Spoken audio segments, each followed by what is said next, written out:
So recently I watched a couple episodes from The Batman, the 2004 animated TV series. And one of the episodes that I watched was about Bane. Like most iterations of Bane, he takes venom in order to become stronger. In this version, he is so strong that he's able to rip open a bank vault's door and break brick walls with ease. He's durable, able to take hits from the Batman easily, and only really struggling with the Batbot. And finally, he looks like Forearms from Ben 10.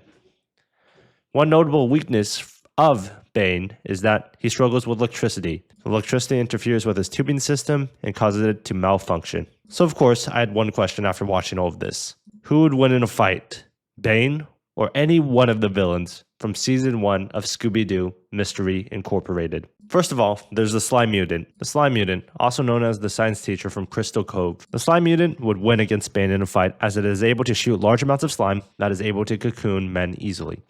Bane wouldn't be able to escape from the slime as he does not realize that the slime is actually ice cream and that to get out of the slime, you have to eat it. And as a result, like many of the victims of the Slime Mutant, Bane would die from dehydration. The creeping creatures from Gatorsburg would lose, as they are inbred Floridians who don't win in anything but the number of chromosomes they have in their body. The ghost truck would easily destroy Bane. The ghost truck is just a regular truck drove by Ron Latterton. I believe the truck would win against Bane, as I don't think Bane is able to take a hit from it, especially if the truck is moving at high speeds. The man crab, also known as Bud Sheldon, would also win. The man crab is fast, able to leap large distances, move underground at high speeds, and climb up buildings. It's strong and is able to crash through objects with ease. It has slicing abilities due to its pincers and can most likely cut the tubing system that Bane has. In a fight, I don't think it would lose against Bane, especially if it's in a sandy area. Kay Horrifico by herself would lose against Bane. However, she wouldn't really lose that hard. Mary Ann Glidden, the identity behind Kay Horrifico, is actually really strong. This is revealed in Season 2 when she shows off against Krampus in her base state. However, because Kay Horrifico's gimmick is that she has an army of children, Kay Horrifico would win against Bane. Given enough time, Kay Horrifico would be able to assemble an infinite amount of children, or at least a large amount of children, limited by the Earth's population. Bane, however, is just one man. Gojo is infinity. Thus, the question becomes, can Bane beat Gojo? The answer is no, because Gojo would never lose. On the other hand, Alice May, also known as the Ghost Girl, would lose. She has sharp claws and decent combat skills, as shown when she becomes the Obliteratrix. But in her Ghost Girl state, she would lose, as she doesn't really have anything that can be used to beat Bane. The Phantom would win because of electricity. The Gnome would win because Bane would get speed dipped ridiculously. In his debut episode, the Gnome shows insane feats of acrobatics, and his gimmick is that if he touches you, you will be paralyzed. This is due to a jellyfish toxin that he coats his gloves with. While I'm unsure how the gloves would interact with Bane's layers, I am sure that the Gnome would eventually be able to touch Bane's skin, as he seems to have his head wide open. So, I think the Gnome would win, purely because he's so fast. The Humongonauts would also win. Each one individually is stronger than Bane, and when you have two of them together, working together, Bane would not stand a single chance. If we make it a 1v1v1 though, Bane might win just because the two Humongonauts would take each other out. The Frighthound would also win. The Frighthound is a robot controlled by this nerd's mother. The reason why the robot will win though is because it's bulletproof and is stronger than Bane. This thing has an insane feat of strength and is the first enemy in Scooby-Doo to tank bullets. Bane would not stand a single chance against it.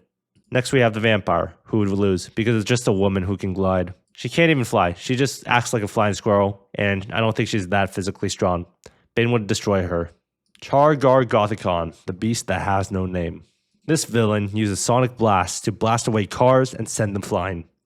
As a result, I don't think Bane would win. Like, what the fuck can he do? He's just going to be blasted away. Like, he's just going to be in a stun loop. Just keep the sonic blast on, since it's just a machine, and he's dead. He's flying into orbit. Next is the Cicada Monster. This is a no diff. Bane would lose instantly. Like, what the fuck are you going to do? Fight 1,000 cicadas? The Cicada Monster doesn't actually need to be in the same area as the cicadas. The cicadas would just drown him. They would go inside his mouth, nose. He would just fucking die. There's nothing he could do in this fight. Lord Infernicus comes from Scooby's fever dream, and as such, is disqualified. The Shadowy Orc is just a nerd with a rocket launcher, and as a result, he would lose. He only has one win condition, which is the rocket launcher, and I don't think he would be able to use it. Aphrodite is another no diff. There is literally nothing Bane can do against her. As soon as she releases those pheromones, Bane would fall in love and become her manslave. I think overall she is one of the strongest Scooby-Doo villains, assuming you're a human. Danny Darrow would lose, as he's just a kid in a fucking house. This kid hasn't left his house in over like 20-ish years and is easily tricked into believing anything. He does not stand a chance. What's that? This is your mother speaking. Mommy? You came back to me? Huh? The White Wizard would destroy Bane. First of all, the White Wizard has electric powers and already has a win condition against Bane. Second of all, the White Wizard can fly. Next is Night Fright. I won't say who wins, but I will say that the only person Night Fright has ever beat is a paid actor. Up next is the Fish Freaks. This one's environment dependent. In water, the Fish Freaks would destroy Bane. The Fish Freaks have insane leg strength and are able to stay underwater for long periods of time. In an ocean, Bane would just drown and they would win. On land though, I think Bane would win. The Manticore would lose because the Manticore is actually hot dog water. The Headless Horror is just an athletic woman and I don't think she's stronger than Bane, so Bane would win this one. The shadowy figure is just a parrot. It'd fucking lose. Dead Man Justice is just CGI. CGI. It's all CGI these days. I programmed a laser pointer to simulate the animation. The Obliteratrix is Alice May's second coming, and she would win. As the Obliteratrix, she gets a bunch of new gimmicks. She can go invisible, has exploding weapons, and shows advanced combat skills.